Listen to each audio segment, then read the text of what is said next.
A new team in Ohio will start their debut season in 2026 in USL 2.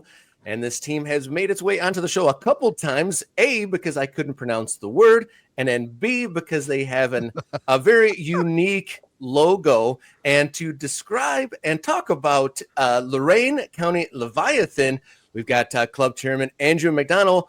Welcome to Morning Kickaround, sir. Thank you, Rob. I want to hear you say Leviathan again, like a couple of weeks ago.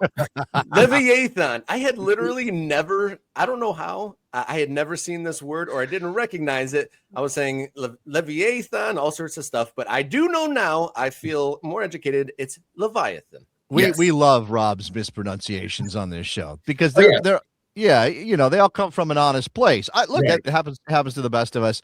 Andrew, welcome to the show. We've thrown the logo up for anybody who missed it when we talked about it originally. And I gotta ask about the logo before we talk about your new kits and the voting process. What led to the creation of what I definitely think, in a world of unique logos in American soccer, is one of the most unique? So, I mean, I'm a traditional soccer guy. So when I was kind of sketching out the logos, like all of us USL2, team founders do, mine looked like West Ham or Man City or something you'd see, in England. When we engaged with Hitch, it kind of took a life of its own. Like, so I didn't wake up one morning and say Leviathan or Leviathan, and, it came to fruition. It was, meeting with the community, kind of, we probably started with about 50 logos, narrowed it down to 4, all of which had a specific, tie into the county. And then this is the one, overwhelmingly, about 2,000 votes came in, and this one was the clear winner. So to answer your question, it developed out of the communities. That's our famous lighthouse. We've had quite a number of storms out on Lake Erie that have sunk, I think the most ships on all the Great Lakes. And our Leviathan is kind of, risen from those to be a protector of the county. So, there's a backstory to them. But yeah, this would not have been what I would have dreamt up a year ago. I would have had a West Ham United, Yeah, I got you. It stands out. People seem to like it in the chat. Our ultras seem to like it. You mentioned, you talked about Hitch. It definitely seems like there's a theme with some of Hitch's clubs, like a cryptid theme. Like we've got a Chupacabra club. We've got, I don't know, is he involved in Appalachian with the big? I know there's a Bigfoot out in Washington that maybe isn't a Hitch club. That feels like there's something there, like a cup we could do with these clubs that are all have these like cryptozoology references. Right. Exactly. We can do that. Yeah, I mean, his team is very talented. Brian Price is actually the one who designed this logo. And I can get it out to your followers, how this logo kind of evolved from his sketches. It kind of reminds me of going to like Walt Disney World and seeing the original sketches of Mickey Mouse, how this, sort of started out, and then the waves and the lighthouse. And, it was really kind of a very exciting, process for all the logos. But this one was the one that everyone chose. Well, let me ask you about, okay, so you're starting a summer league soccer club, right? You're starting a club that is not going to be a professional soccer club. And it definitely seems like one of the things that has come along in recent years with clubs like yours is this notion that, hey, we're not just putting some players on the field, or we're not just putting Lorain County on a logo. We're creating an image that they can then, kind of backfill and help the club out in terms of, marketing and selling the club. And so how centered was marketing in the launch of Lorain County Leviathan? So I think there was a lot of history that went into it. So this ownership group actually owns Akron City FC as well, which is in its 5th year. And what we learned in those first 4 or 5 years was how this was a community asset. So what we did is we actually studied the National League and the National League North and South, which we think is the most equal comparison in the English pyramid to the USL2. And what we realized is these are all community assets. There's not fans in northern England that are following Salisbury. It's just that Salisbury community. So our target market wasn't the state of Ohio. It was the 313,000 people in Lorain County, because it's going to be their team. So it had to be something that they understood, that made sense to them. It doesn't have to make sense to anyone in Cuyahoga County or Cleveland, because that's not who we're our supporters. So, that's kind of, the evolution of the idea was the lighthouse is key to our identity. The lake is key to our identity. Industry is key to our identity. It didn't make it into this kit, but, some of the ultra groups that are forming online are taking that industrial kind of assembly line, type, wording to their organizations. So yeah, everything just ties back to the community. We had no, we voted once, maybe I voted twice for the jerseys. But at the end of the day, just like the logo, just like the jerseys coming out, there's one that I like. It is probably not going to win, and that is okay, because we're going to go with what the fans have chosen. Rob, do we want to look at the jersey? I wanted to say I am excited to show these kit designs, and I do love the voting. But I did want to ask, for those who don't live in Lorain County, this is not the map. So I want to know, what is the current soccer scene? What is the hunger for soccer that made you decide to put it here in Lorain County, Ohio? So, if you look at the top of the pyramid, Columbus Crew and FC Cincinnati sell out, but they're a clear 2-hour drive away. Detroit does well. That's a 2-hour drive away. So there's nothing in the Cleveland area at this time. So Akron City does very well. 1,700, on a good night, 1,000 on a Tuesday. So, filling the stands down there. Our competing clubs now are, the Pittsburgh teams, Erie, FC Buffalo, Akron City, which, we are a parent of, but 2 separate organizations. And then Cleveland Force, which is kind of like a club-based organization. So. Interesting. So basically, you're saying that there's a soft spot in Ohio where you're trying to fill, essentially. Yeah, so I think Vermont Green is kind of like everyone's icon. Like, if we could become like Vermont Green. So we found out that they sold 349 season tickets in their first year. And now they're obviously, the cream of the crop. We're at 323 as of this morning, without a schedule and without a roster.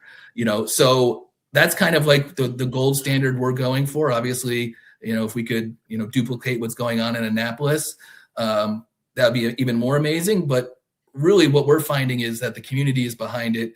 Everyone's talking about it. So it's doing what it should be doing, which is bringing the community together. That's great that you're getting some traction. That sounds all very positive there. Mm-hmm. And yesterday, on Thursday, you launched a great fan initiative. You said you had fans vote on the logo, and you've continued that with the selection of the debut look, what the team will be wearing on the field, the kits. And I did this a few times back in the day for Oakland County FC, my team locally, and it's one of the great ways to feel involved in what the team is going to look like. And then if yours gets picked, there's a little ounce of validation. So Let's bring on the 3 pairs of looks that Leviathan fans are voting on. Okay. So this is the first one, and what it's supposed to represent, hidden in the jersey top there is actually the eyes of the Leviathan. So that's kind of the hidden look there. And then obviously the colors. I saw actually at Disney World, there's a little soccer shop there, and I saw one of Liverpool's kind of away, one of their one-off jerseys, and just loved like the color scheme. So I brought that to Brian, and it kind of fit with what the Leviathan theme is going to go with. So we have that teal and yellow look going on there. That's a unique color scheme. You guys definitely landed on something that I can't think of, especially that green. I'm not sure that exists anywhere. Rob, do you know of any clubs? I was going to say there's a lot of expansion teams in USL 1 that have like more of that darker forest green, like you think Hearts of Pine or that Vermont green, but not quite that. It almost has a little bit of a Norwich sort of a thing. Yeah, that and Seattle Sounders is kind of in that realm, but interesting. All right, so this is like you said, the eyes of the Leviathan. Like you can see that eyes, and then like nostrils down by the waistline. Right. I think is what we've got there. Mm-hmm. So this is B. This is kind of a. I do want to hear you. I'll say I've never seen a kit like this, so I'd love to hear the explanation. Yeah. Never. So this one definitely, needs further explanation. So, kind of like when you're looking at it from, 5 feet away, you kind of see that Manchester City sash. But if you actually kind of look at the logo, the sash or the yellow is actually the beam of the lighthouse that's coming across the chest of the jersey. And then there's the lighthouse, and then the actual in the waistline is supposed to be, Lake Erie and the waves. And then our alternate jersey, it is cloudy here a lot. So, that's kind of our like overcast jersey. Yeah. But yeah, it both ties into that lighthouse, and then, the beam coming across. Yeah. The evocative concept is very intriguing. I mean, it is being asked in the chat whether this is there's no person in these kits, but this person is in shape. Whoever this is really in shape, Andrew. And maybe something like have you? I guess because it's still a vote and you're still not there yet, you don't know what it looks like on a person outside of maybe some renderings, right? Right, yeah. It looked good on the players because they're all 5'9", 160 pounds. I don't know how that would carry on my frame. Right. But we'll wait and see, how the votes shake out.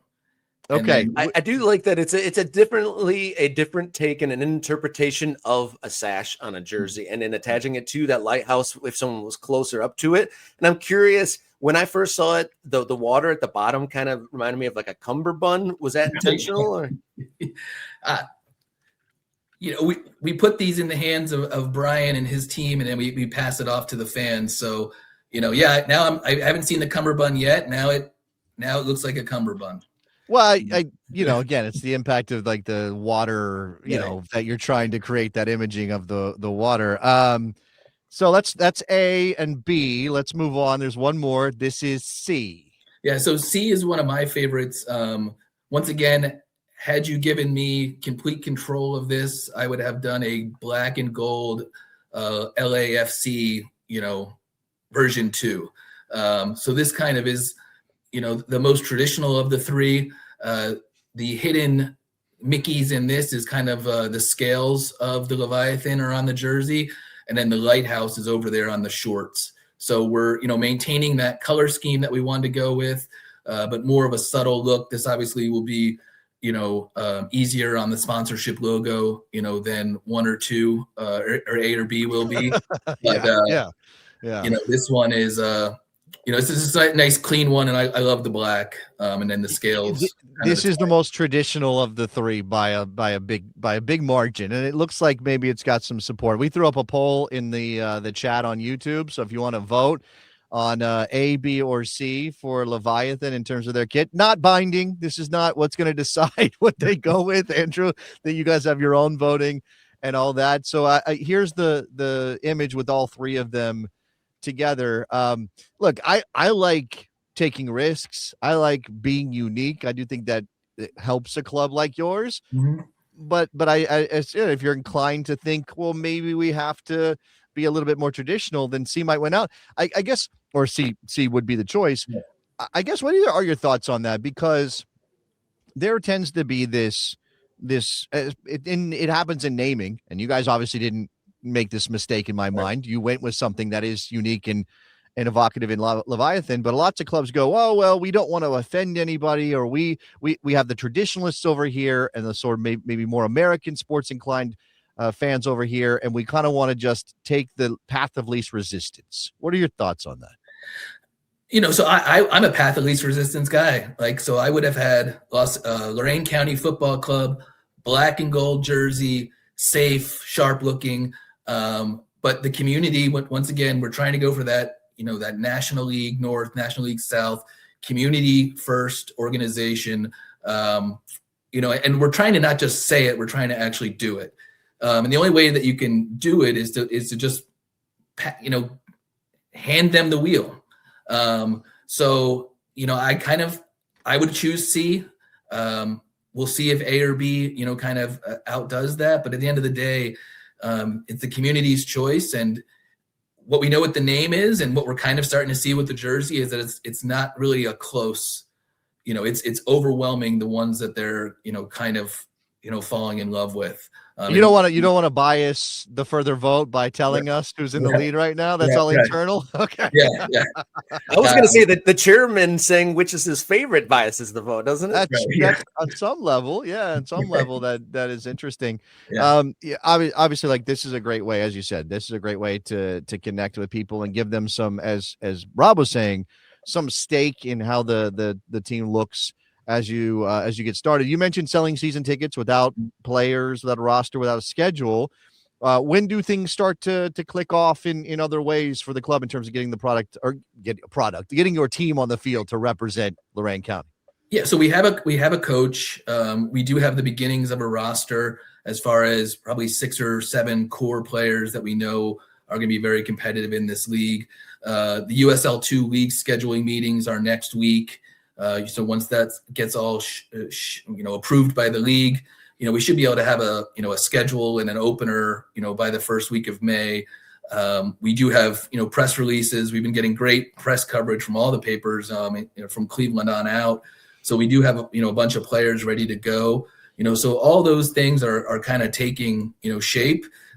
We're just kind of, starting out with the logo, moving to the jersey, moving to the roster, but, keeping the community involved, throughout the process. And we're blessed to have, some really great Division I stars that grew up in Lorain County that were playing in different, states that are coming back. So we're going to be able to tie that in, where you're going to see, your local favorites, who are also going to put a competitive product on the field. And then, jumping into your conversation from 20 minutes ago, our season ticket starts at $60.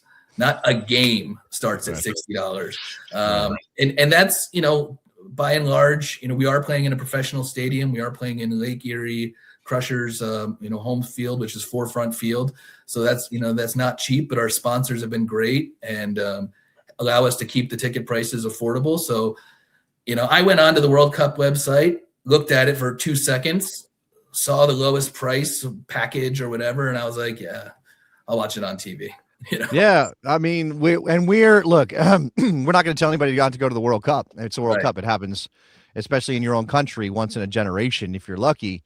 But I do think that what we're finding by doing this show and talking to a lot of people is that a lot of people will say, look, maybe I'll watch it on television. Obviously going to still care about it. But what I want to do is invest in my local soccer community, like whatever that means. So for some people, that's youth club stuff. For some people, it's a summer league team like yours. And for others, it's, maybe even higher than that. I wanted to ask you, and I know I'm putting you on the spot here, and you got to crawl before you can walk, and you got to walk before you can run, and all those things.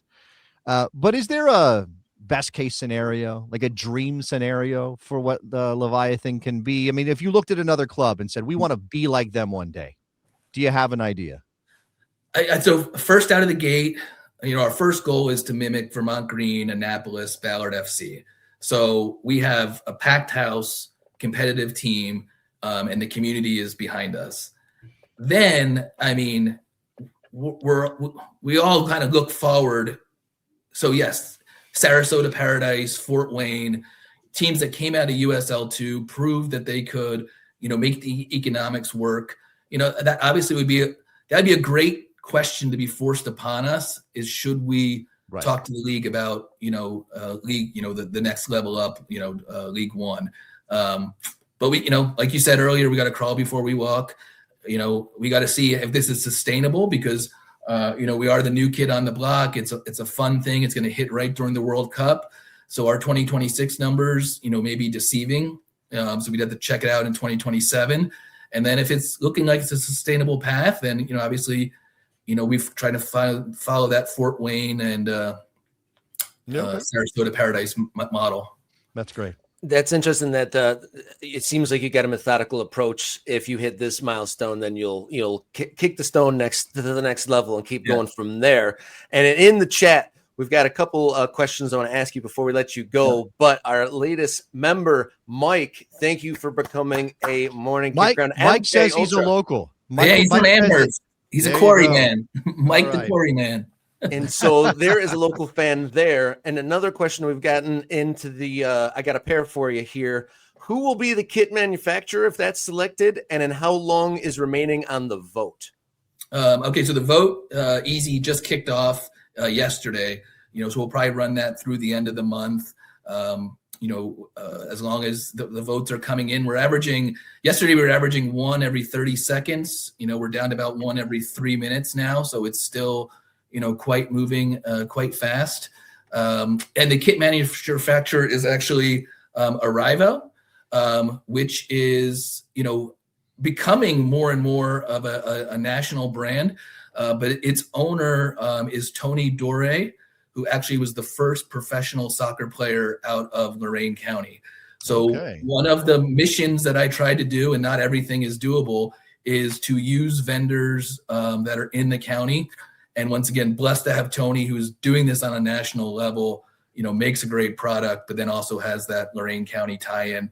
And I do want to revisit my answer from a few minutes ago. Our next step is adding like a USLW team, to this organization. Right. So we probably would do, USL, 2 men's, add the women in the next 12 months, and then kind of see how things are projecting from there. But I did forget, we want to get the women's team up and running, as quickly as possible. Are you open to a logistic question about your stadium situation? Because again, Mike is now a member of the channel, and he wants to know about sharing with the Crushers and what that looks like. I mean, you don't have to maybe address these specific things, but just the idea of sharing that stadium and what it means for the logistical elements of playing games. So luckily, baseball does rather long road trips, and it almost works perfectly in our season. So, there's a road trip that they go on at the end of May that allows us to get our opener in. Then they're on more of a sustained one the first 2 weeks of June. So what we do is we actually, we'll paint the field next week, the second the snow melts, but we actually tear the mound out. There's a whole methodology of taking the mound out. There's turf underneath it. So we'll play our games on days that they are, on weeks that they're on the road. Which also actually allows us to have like a summer clinic in there as well, where we're bringing in some, players free of charge to kind of, learn from the team for 3 or 4 days while they're on a road trip. So yeah, that's more of a question for the Crushers organization. But, the scheduling just it worked out where they're on sustained road trips, so we can get in there, redo the field, and then, bring it back for them, when they come in down. And a question about a potential reserve team. There's obviously some very good men's regional leagues, UPSL, obviously a Midwest Premier League as well. Any thoughts about that? Yeah, so that was our tryout had 72 people show up, and you never, obviously 1 through 72 was a varying talent, but there was a solid amount there that the tryout ended with us talking about, Lorain County 2. We're actually going to do Akron City 2 this year. So we're going to get that up and running, and then we'll be able to, kind of build out that pipeline. But what we noticed was the 18 or 19-year-old kind of high school stars that came out, which are, very, very well known names in the community, probably not ready for that USL2 level of competition, but we want to keep them in the pipeline. And we want to start developing them. And we do not have a club system. We're a standalone club, no tie-in to any youth organizations, so a an NOSL team or, NPSL, RL, would be a kind of a fit for us as far as, building up that pipeline and then, keeping players in the community. Well, Andrew, thank you so much for joining us here on Morning Kickaround. You've given us a lot to think about, a lot of great visuals to look at, and the kit voting and everything that you've described has been very exciting. And thank you to Mike, our brand new member, a local to Lorain County, one of your new fans to the club. Thank you, viewers. If you've enjoyed this segment, hit that subscribe button and consider becoming a member. And thank you so much for Andrew for joining us. Leviathan FC.